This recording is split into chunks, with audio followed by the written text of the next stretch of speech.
March 15, 1945, 15:20 hours, forest clearing near Remagen, Germany. Obergefreiter Karl Hoffmann raised his hands higher as the American patrol emerged from the tree line. His unit, what remained of it after 3 days of retreat and fighting, had run out of ammunition an hour ago. Surrender was inevitable. He'd prepared himself for it, rehearsing the English phrases for "I surrender" and "Don't shoot." What he hadn't prepared for was the face of the American soldier who stepped forward to accept their surrender. The soldier was black. Hoffmann froze, his mind struggling to process what he was seeing. The propaganda had been explicit. Black Americans were subhuman, inferior, incapable of military service beyond menial labor. Yet here stood a man in full American uniform, rifle held with professional competence, sergeant stripes clearly visible, leading a patrol that had just captured 19 German soldiers. The black sergeant spoke, his voice calm and authoritative. "Weapons down. Hands where I can see them. You're prisoners of war." Perfect English. Command presence. The bearing of a professional soldier who knew exactly what he was doing. Everything the propaganda had said was impossible. Hoffmann's fellow prisoners stared with similar confusion and disbelief. One muttered in German, "They let them carry weapons?" Another whispered, "How can he be a sergeant?" The black sergeant heard the German whispers, didn't need to understand the words to know what they were saying. He'd seen this reaction before, dozens of times. German prisoners who'd been taught that black Americans were inferior, discovering that one of those supposedly inferior men now held their lives in his hands. Staff Sergeant James Patterson, 761st Tank Battalion, attached to the Third Army, had been fighting in Europe for 4 months. He'd faced German tanks, artillery, and infantry. He'd lost friends to enemy fire, and now he stood over captured German soldiers who couldn't reconcile their racist ideology with the reality standing before them. A black American soldier who'd helped defeat them, who now guarded them, who carried himself with dignity and competence their propaganda had told them was impossible. Patterson didn't show anger at their disbelief. He'd learned that quiet professionalism was more devastating to Nazi racial theories than any confrontation could be. He simply gestured with his rifle. "Move! That direction. Keep your hands visible." As the German prisoners began walking, supervised by Patterson's patrol, Hoffmann couldn't stop glancing back at the black sergeant. Everything he'd been taught, every propaganda poster, every speech about racial hierarchies, every certainty about Aryan superiority, was collapsing under the simple evidence of this man's existence as a professional American soldier.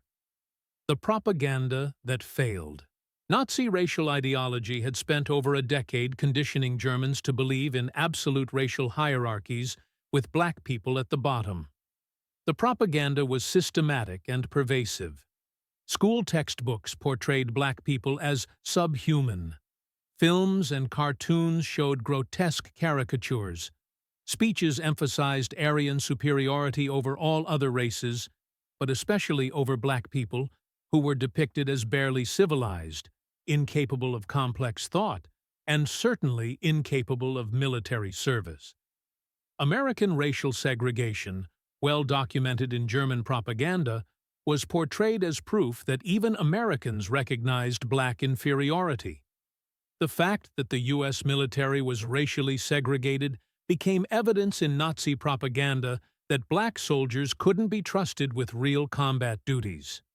By 1945, German soldiers had been thoroughly conditioned to believe these lies.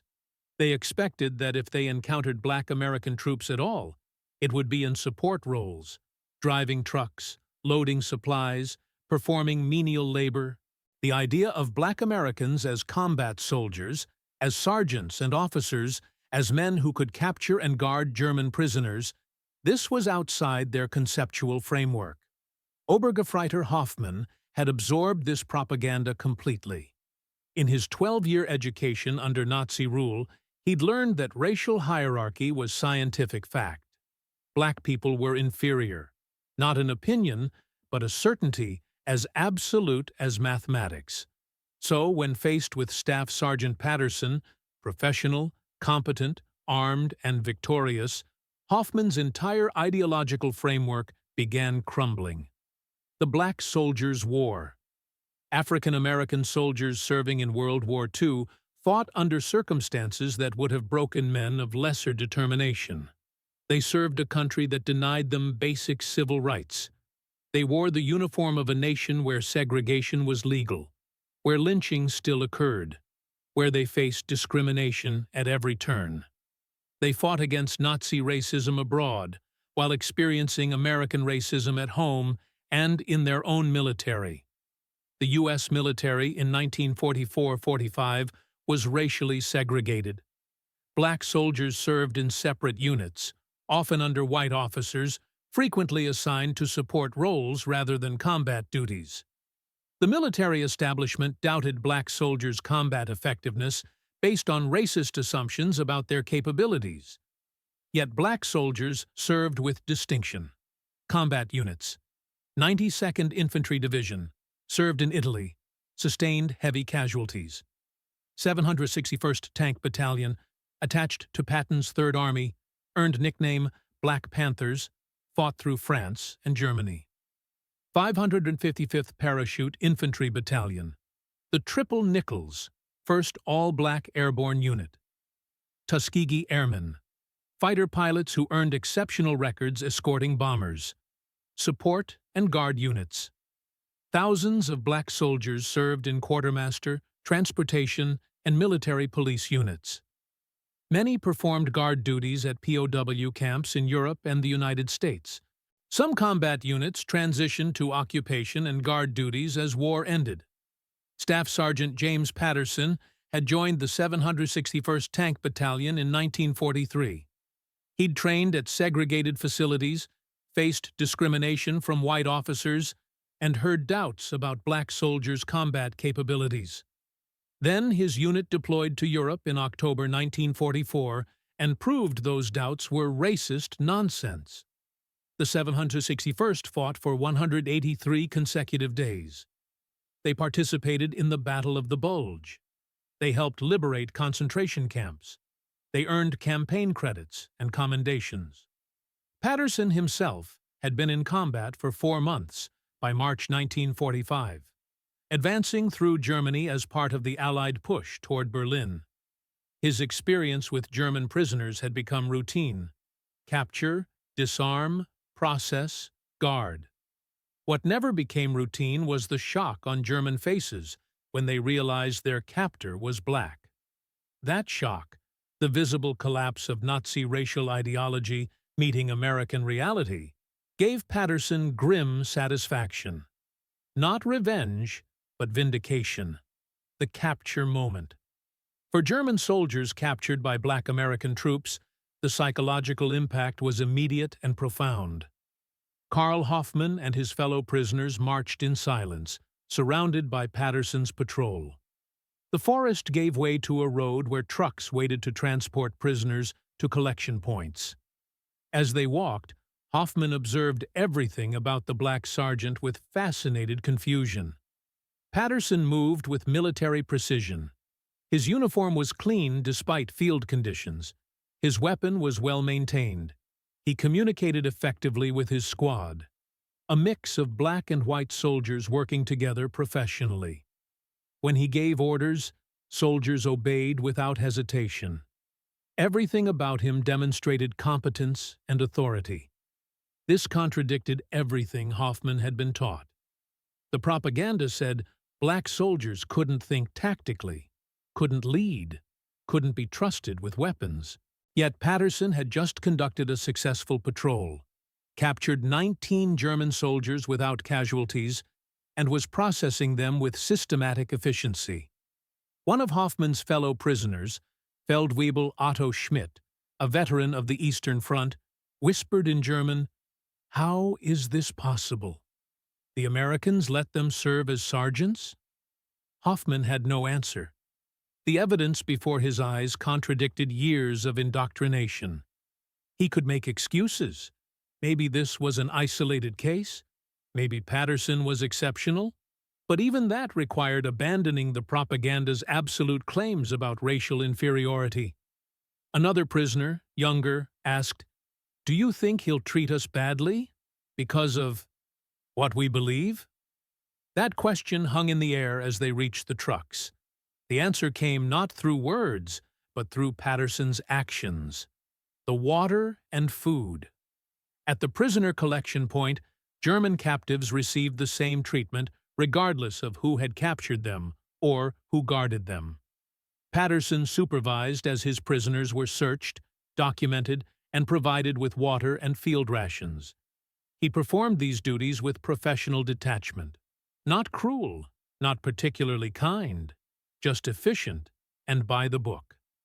When Hoffman received a canteen of water and a sea ration, he looked up at Patterson, trying to frame a question he didn't have words for. Patterson met his gaze steadily, waiting. "You speak English?" Hoffman finally managed in broken English. "I'm American," Patterson replied. "Born in Detroit. What did you expect?" Hoffman couldn't answer. What had he expected? Everything the propaganda had told him to expect had been wrong. Black Americans were supposed to be primitive, uncivilized, incapable of military service. Patterson was none of those things. He was a professional soldier doing his job with competence that matched or exceeded any German Sergeant Hoffman had served under. The food distribution continued. Patterson ensured each prisoner received adequate rations, arranged for wounded prisoners to receive medical attention, and maintained security without unnecessary harshness. His professionalism was devastating to Nazi ideology, not through confrontation, but through simple competence. Private Eugene Washington, another black soldier in Patterson's unit, noticed the German prisoners' reactions. They can't stop staring, like they've never seen a Negro before. Or maybe they have, but never one in uniform with a rifle. You can see their brains working, trying to figure out how this is possible. Patterson had seen it before. Let them stare. Let them think. Maybe some of them will figure out they've been lied to about more than just us. The camp reality. German POWs processed through camps where Black Americans served as guards faced sustained challenges to their racial ideology. The camps operated with military precision. Guards maintained security, discipline, and order. Prisoners received regular meals, medical care, and adequate shelter.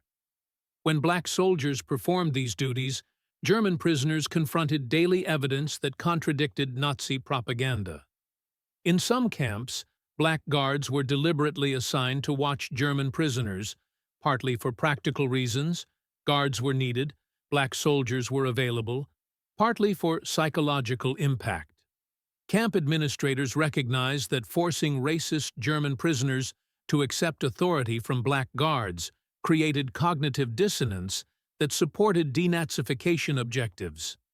Obergefreiter Hoffman spent 3 months in a POW camp in Belgium, where approximately 30% of guards were black soldiers.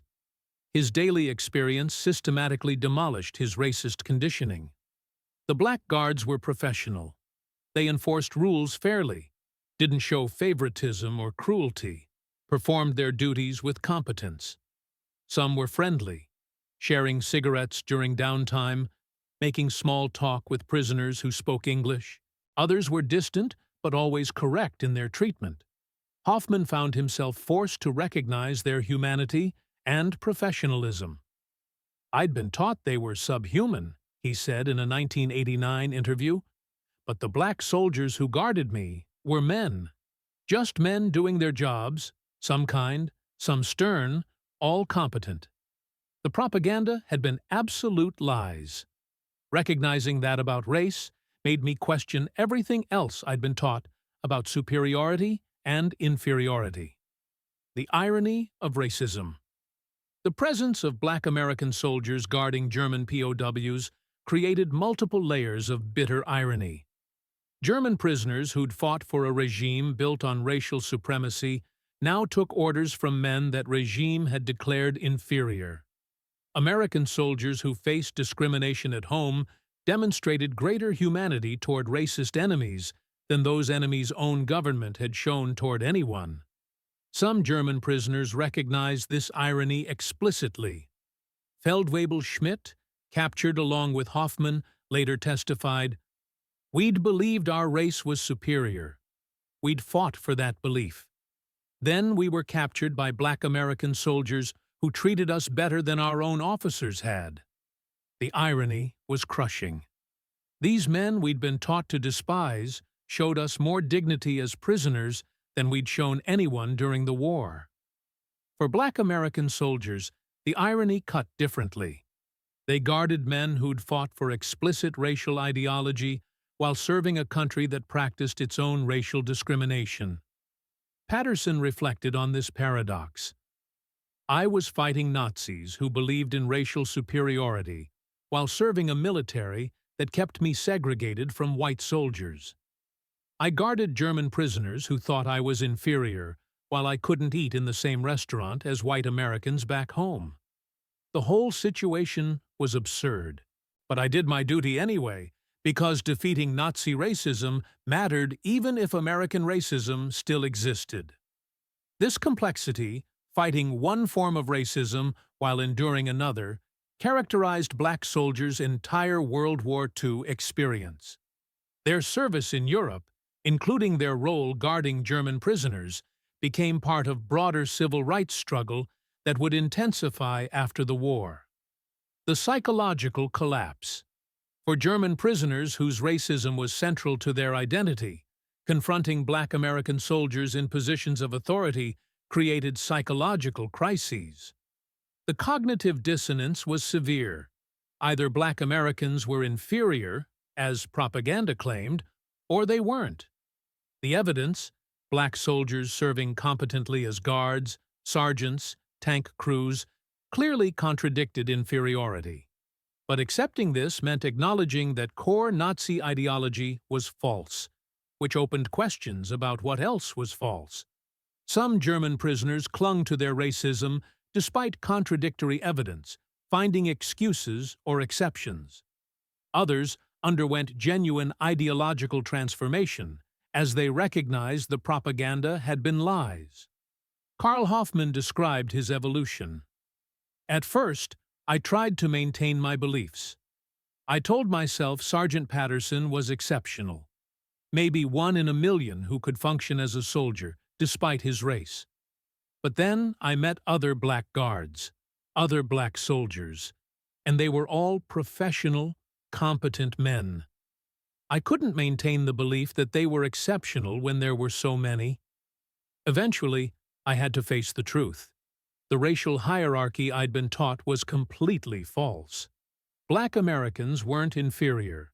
They were men like any other men, capable of everything white men were capable of.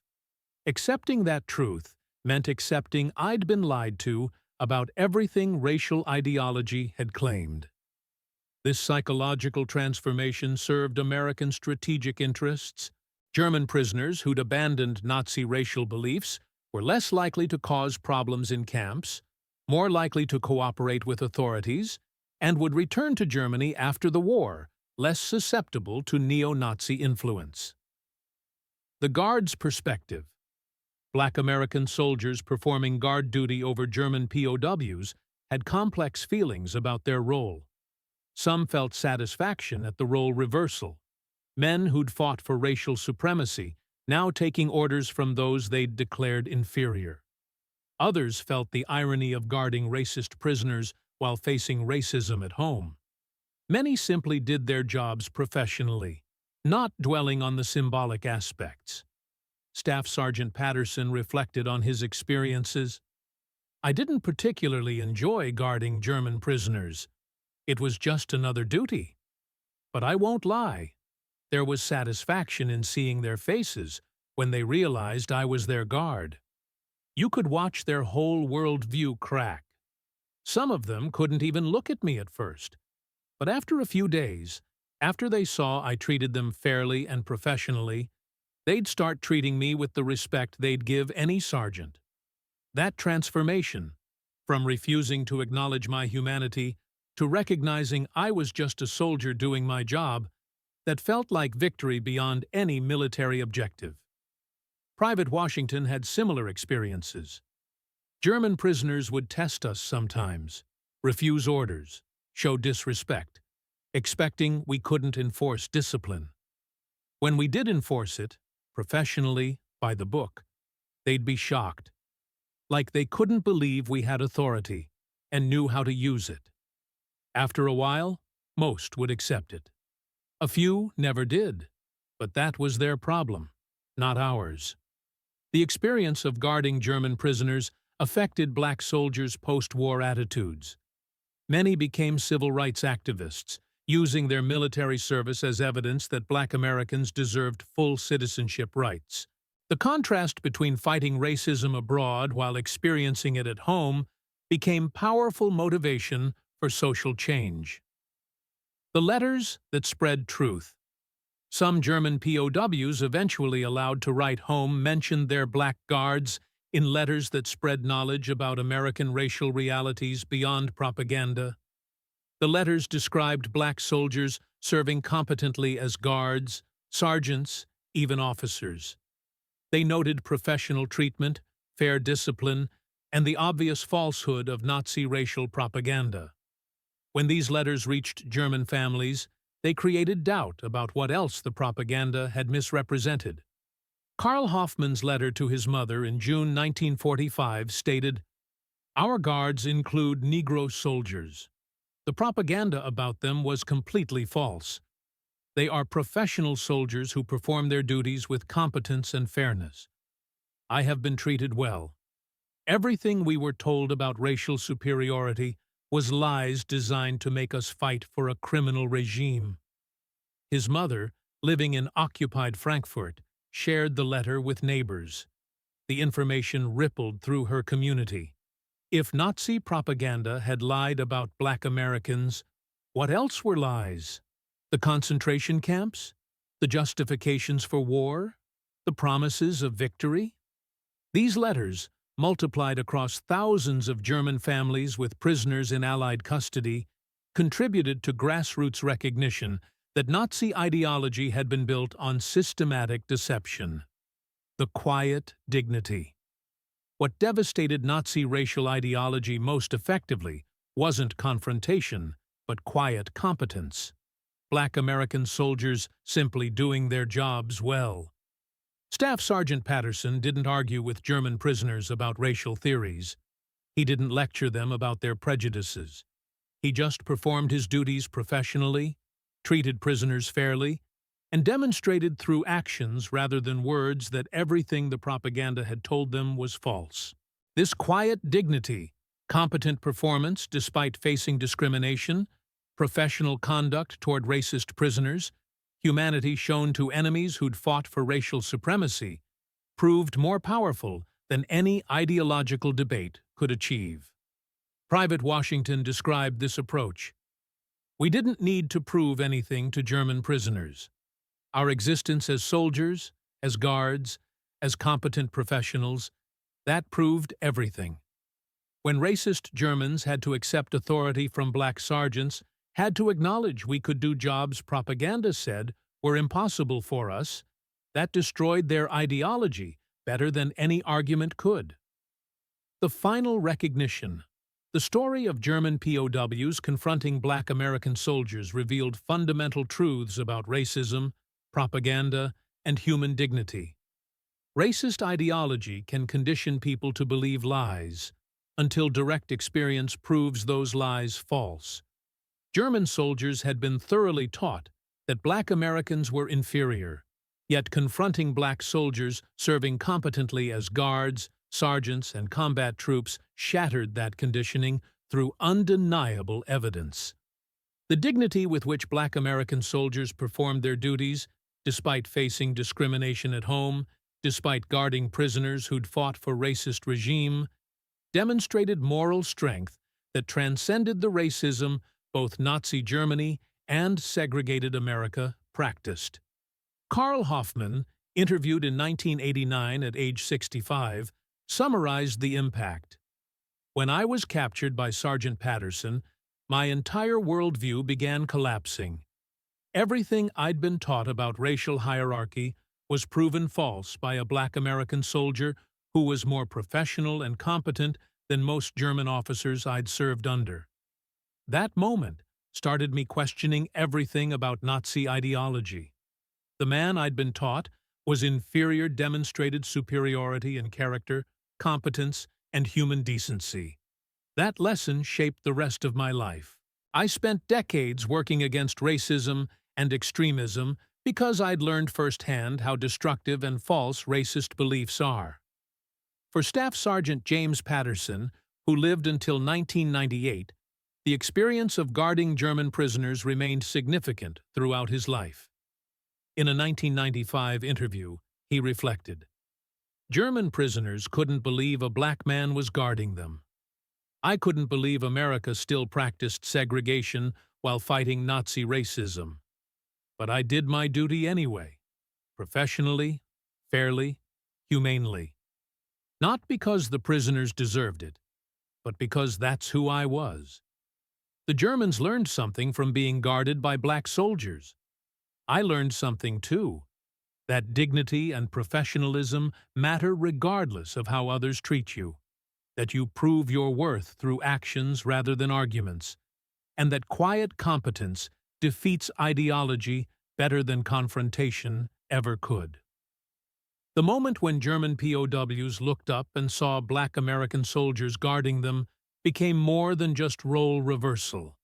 It was the collapse of racist ideology under the weight of evidence, the demonstration that propaganda dies when confronted by reality, and proof that human dignity transcends the racial hierarchies that evil regimes construct to justify their hatred.